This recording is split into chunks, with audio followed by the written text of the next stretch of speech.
For the first time in 17 years, both one seeds lost their opening game in the NBA playoffs. As you can imagine, this has caused quite the stir in basketball. We here at Thickman Inc. are here to analyze the games and tell you what's going to happen next. Starting things off in the Western Conference. To those of us who know anything about basketball, yesterday's outcome was not a surprise. The Portland Trailblazers are not an 8 seed. When you think of 8 seeds, you think of young teams or teams which lack a true superstar. Portland is neither of those two things. The biggest moment of this game came with a little over 3 minutes left. Damian Lillard dribbles the ball down the court, bouncing it up and down and up and down. He sets foot on the logo, and he realizes, I'm Damian Lillard. I shoot 40% on shots longer than 30 feet. Pulls up with a double team on him, drains it. Blazers take the lead. Lakers are demoralized. Basically the ball game. After that, LA didn't stand a chance. But I cannot wait to see this series go the distance and see more of Dame Lillard in the clutch. Anyone who's trashing the Lakers right now, Isaiah, do you think the Lakers are going to lose now, the series? I've said it's going to be a competitive series all along. Anyone who dismissed the Trailblazers is looking pretty stupid right now, though. But people like Charles Barkley, who are now saying the Trailblazers are going to sweep, people who think the Lakers are in trouble, they are out of their minds. It really is not that big of a deal. They only lost by 7 points to probably one of the best or most talented 8 seeds ever. The Lakers shot 15% from 3 on 32 shots against the worst defensive team in the bubble. If they just hit 25% of their threes, which is still bad, they win the game. LeBron played amazing. 23 points, 17 rebounds, 16 assists. No one has ever done that 9 before. for 20 shooting, 1 for 5 from 3. It isn't his fault that Anthony Davis was 8 for 24 from the field and KCP hit 0 shots. They needed to bring on J.R. Smith. They needed to bring on Dion Waiters. They signed them for a reason. When Alex Caruso and KCP are literally doing nothing, they have no production between them. They have 2 points in significant minutes. You need to make a change to try and make something happen. My prediction still stands that the Lakers will win this series, but it may go to 6 games now because the Lakers,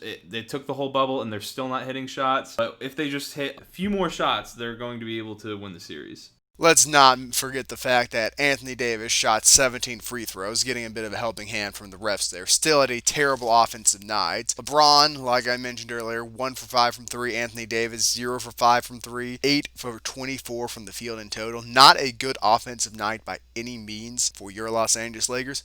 And part of that may be due to jitters, young team. A lot of guys aren't really used to the setting. It's AD's second time in the playoffs. But another part of that is the Portland Trailblazers have rolled out a few interesting lineups. Carmelo Anthony will play in the clutch. He's a better shooter than some of their bench guys. But for long periods of time, you will see guys like Hassan Whiteside, got 28 minutes last night, come into the game and put up meaningful performances. 5 blocks in 28 minutes. You cannot tell me that Nurkic and Whiteside did not contribute to Anthony Davis' struggles from the field last night. That is the defensive duo which can almost contain LA. I'm not going to say they can't contain LA because those two players, LeBron and AD, amazing at basketball, but those two do slow things down. If LA hit any shots last night, they're winning the game. Anyway, moving on to Orlando. Unlike the Lakers, the Bucks simply got outplayed. Their shooting percentage weren't atrocious. They weren't shooting bad. Orlando simply was running circles around them. Chris Middleton, aka should have been an all-star, had a whopping 14 points, and Giannis was having to do everything himself, basically. He's supposed to be the most dominant force in the NBA, and some argue that he's the most dominant force ever. They're wrong. Nikola Vucevic, the best player on Orlando, outplayed him with 35 points, 14 rebounds, and 4 assists. He even hit 5 threes on Giannis. It is mind-boggling. On Giannis implies Giannis was strapping him up from the three-point line. Well, that's my whole point. Giannis was too scared to guard him. Giannis is not scared of Vucevic. He's scared of the man. I don't know what country he's from, but he's scared of him. If Nikola Vucevic wants to go ahead and hit 5 threes and have an efficient night for one of the few times this year, go ahead. The Magic did this very same thing last year, except instead of Vucevic, it was DJ Augustine, who went off against the Raptors, beating a team which no one thought they stood a chance against with Kawhi Leonard. This series is nothing to be worried about. Chris Middleton will get his legs under him, will start performing better. The bench for the Bucks will play better, and Giannis, you can't...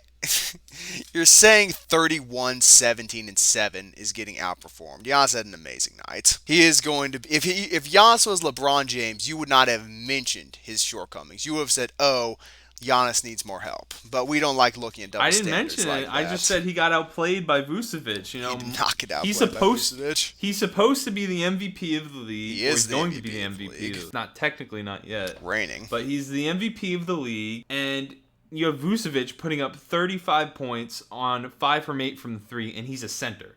That's not a good look. And they were just they were running circles around them. When you watch the highlights, they just couldn't guard them, and they're supposed to be the best defensive team in the league. I assume you think LA is the best defensive team in the league? No, I said supposed to be because they statistically were the Bucks. Yes, and the Mavericks were statistically the best offensive team. That clearly didn't work out for them. I would not get worried about this game. My co-host is being a wee bit overdramatic. I'd be a little bit dramatic because if you're the 1 seed, you shouldn't lose the 8 seed, particularly this 8 seed. But a wee bit overdramatic. The Bucks will be fine. They're going to win this series in 5 games instead They're of 4. not going to be fine. After this year, Giannis is going to leave them, join the Warriors because he's so distraught, and get his championship that way. Distraught. Giannis is not leaving, and he's not leaving for California. I don't think California wants people from other states in their state right now with what's going on. From other countries. The Greeks and the Milwaukeeans, those big city folk, they're not welcome there. They are not. But that has been our thoughts on both the 1 seeds losing in the opening game of the playoffs. Let us know what you think down in the comments below. Like, comment, subscribe, share on your MySpace accounts, hit us up with your Finstas, do all that good stuff.